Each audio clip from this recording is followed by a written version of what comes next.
ನಮಸ್ತೆ ಎಲ್ಲರಿಗೂ ಸ್ವಸ್ತಿಸ್ ಕಿಚನ್ಗೆ ಸ್ವಾಗತ. ಇವತ್ತಿನ ರೆಸಿಪಿ ಬಂದು ಕಡಲೆಕಾಳು ಹುಸ್ಲಿ. ತುಂಬಾನೇ ರುಚಿಯಾಗಿ ತುಂಬಾ ಹೆಲ್ತಿ ರೆಸಿಪಿ ಅಂತಾನೆ ಹೇಳ್ಬೋದು. ತುಂಬಾನೇ ಸಿಂಪಲ್, ತುಂಬಾ ಇಂಗ್ರೀಡಿಯೆಂಟ್ ಏನ್ ಬೇಕಾಗೋದಿಲ್ಲ, ದಿಢೀರ್ ಅಂತ ಆಗತ್ತೆ. ಬಟ್ ಏನಪ್ಪಾ ಅಂದ್ರೆ ರಾತ್ರಿ ನೆನೆಸ್ಬೇಕು ಅನ್ನೋದೊಂದು ಬಿಟ್ರೆ ತುಂಬಾನೇ ಬೇಗ ಆಗತ್ತೆ. ಸಾಮಾನ್ಯವಾಗಿ ದೇವಸ್ಥಾನಗಳಲ್ಲಿ ಇದನ್ನ ಪ್ರಸಾದವಾಗಿ ವಿನಿಯೋಗ ಮಾಡಲಾಗುತ್ತೆ.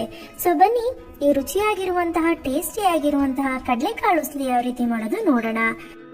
ಮೊದಲನೇದಾಗಿ ಒಂದು 100 ಗ್ರಾಮ್ನಷ್ಟು ಕಡಲೆಕಾಳನ್ನ ಮಿನಿಮಮ್ ಒಂದು 8 ಗಂಟೆಗಳ ಕಾಲ ನೀರಲ್ಲಿ ನೆನೆಸಿಟ್ಕೋಬೇಕು. ರಾತ್ರಿ ನೆನೆಸಿದ್ರೆ ತುಂಬಾ ಒಳ್ಳೇದು. ಈ ರೀತಿ ಇಸ್ಕಿದ್ರೆ ಸಿಪ್ಪೆ ಓಪನ್ ಆಗಬೇಕು. ಈ ರೀತಿ ಮೃದುವಾಗಿ ಚೆನ್ನಾಗಿ ನೆಂದಿರಬೇಕು. ನಂತರ ಒಂದು ಕುಕ್ಕರ್ ಅನ್ನ ತೆಗೆದುಕೊಂಡು ನಂತರ ನಾವು ನೆನೆಸಿರುವಂತಹ ಕಡಲೆಕಾಳು, ನಂತರ ನಿಮ್ಮ ರುಚಿಗೆ ಅನುಸಾರವಾಗಿ ಉಪ್ಪು. ನಾನಿಲ್ಲಿ ಒಂದು ಅರ್ಧ ಟೀ ಸ್ಪೂನ್ನಷ್ಟು ಉಪ್ಪನ್ನ ಹಾಕಿದ್ದೀನಿ. ಆ ಕುಕ್ಕರ್ಗೆ ಒಂದು ಅರ್ಧ ಲೀಟರ್ ಅಷ್ಟು ನೀರನ್ನ ಹಾಕೊಳ್ತೀನಿ. ನಂತರ ಲಿಡ್ ಅನ್ನ ಕ್ಲೋಸ್ ಮಾಡಿ ಒಂದು 3 ವಿಷಿಲ್ ಅನ್ನ ತೆಗೆದುಕೊಂಡು ಬರ್ಬೇಕಾಗತ್ತೆ. ಸ್ನೇಹಿತರೆ, ನೀವು ಕಾಬೂಲ್ ಕಡಲೆನಾದ್ರೂ ಯೂಸ್ ಮಾಡಬಹುದು ಅಥವಾ ಕರಿ ಕಡಲೆ ಅಂತ ಹೇಳ್ತೀವಲ್ಲ ಅದನ್ನಾದ್ರೂ ಕೂಡ ಯೂಸ್ ಮಾಡಬಹುದು. ಈಗ ನೋಡಿ 3 ವಿಷಿಲ್ ಆಗಿದೆ. ಎಸ್, ಚೆನ್ನಾಗಿ ಬೆಂದಿದೆ. ಈಗ ನೀರನ್ನ ಬಸ್ತ್ ಬಿಡಬೇಕು. ನೀರ್ ಬೇಡ ನಮ್ಗೆ. ಬೆಂದಿರುವಂತ ಕಡಲೆಯನ್ನ ಮಾತ್ರ ತೆಗೆದುಕೋಬೇಕು.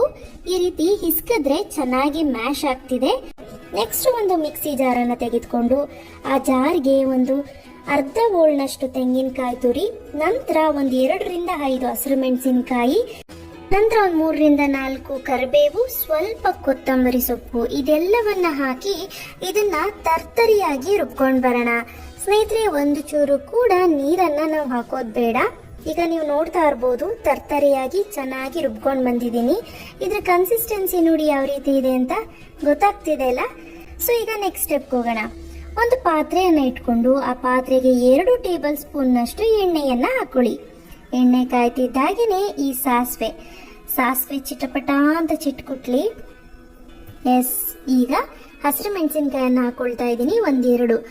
ನಂತರ ಈ ಕರಿಬೇವು 1 ಕಡ್ಡಿಯಷ್ಟು ಹಾಕೊಂಡಿದ್ದೀನಿ. ನಂತರ ಸ್ವಲ್ಪ ಹಿಂಗು ಹಾಕೋದ್ರಿಂದ ಡೈಜೆಷನ್ ಚೆನ್ನಾಗಾಗತ್ತೆ ಅಂತ ಹೇಳಿ ಈಗ ನಾನೇನ್ ಮಾಡ್ತೀನಿ, ಇದೆಲ್ಲ ಚಿಟಪಟ ಅಂತಿದ್ದಾಗೇನೆ ಈ ಕಡಲೆಕಾಳನ್ನ ಬೇಯಿಸಿಟ್ಕೊಂಡಿದೀವಲ್ಲ ಅದನ್ನ ಹಾಕೊಂಡ್ಬಿಡೋಣ. ಕಡಲೆಕಾಳು ಹಾಕದ ನಂತರ ಇದಕ್ಕೆ ಒಂದು 1/4 ಟೀ ಸ್ಪೂನ್ ಅಷ್ಟು ಅರಿಶಿಣ ಪುಡಿ. ನಿಮ್ಗೆ ಉಪ್ಪು ಬೇಕಾದ್ರೆ ನೋಡ್ಕೊಂಡು ಉಪ್ಪನ್ನ ಹಾಕೊಳ್ಳಿ.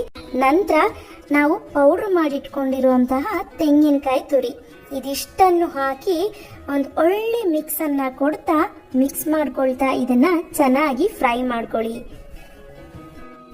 ಮಿನಿಮಮ್ ಅಂದ್ರೂ ಒಂದು 4 ರಿಂದ 5 ನಿಮಿಷಗಳ ಕಾಲ ಫ್ರೈ ಮಾಡ್ಕೊಂಡ್ರೆ ಸಾಕು, ತುಂಬಾನೇ ಚೆನ್ನಾಗಿರುತ್ತೆ. ಉಪ್ಪು ನೋಡ್ಕೊಂಡು ಹಾಕೊಳ್ಳಿ. ನಂತರ ಇಲ್ಲಿ ಸ್ವಲ್ಪ ಕೊತ್ತಂಬರಿ ಸೊಪ್ಪನ್ನ ಹಾಕಿ ಒಂದು ಒಳ್ಳೆ ಮಿಕ್ಸ್ ಅನ್ನ ಕೊಡ್ತಾ ಮಿಕ್ಸ್ ಮಾಡಿಬಿಟ್ಟು ಈಗ ಇದನ್ನ ಸರ್ವ್ ಮಾಡ್ಕೊಳ್ಳೋಣ. ನೋಡ್ತಿದ್ದೀರಾ ಅಲ್ವಾ, ತುಂಬಾನೇ ಸುಲಭವಾಗಿ ರುಚಿಯಾಗಿ ಹೆಲ್ತಿ ಆಗಿರುವಂತಹ ಕಡಲೆಕಾಳು ಹುಸ್ಲಿ ಯಾವ ರೀತಿ ಮಾಡೋದು ಅಂತ. ತುಂಬಾನೇ ಸಿಂಪಲ್. ನೀವು ನಿಮ್ಮ ಮನೆಗಳಲ್ಲಿ ಟ್ರೈ ಮಾಡಿ. ಈ ರೆಸಿಪಿ ನಿಮಗೆಲ್ಲ ಇಷ್ಟ ಆದರೆ ಪ್ಲೀಸ್ ನೀವು ಫ್ರೆಂಡ್ಸ್ ಜೊತೆ ಶೇರ್ ಮಾಡಿ. ಮತ್ತಷ್ಟು ಈಸಿ ಹಾಗೂ ಇಂಟ್ರೆಸ್ಟಿಂಗ್ ರೆಸಿಪಿಯೊಂದಿಗೆ ಮುಂದಿನ ಸಂಚಿಕೆಯಲ್ಲಿ ಭೇಟಿ ಆಗ್ತೀನಿ.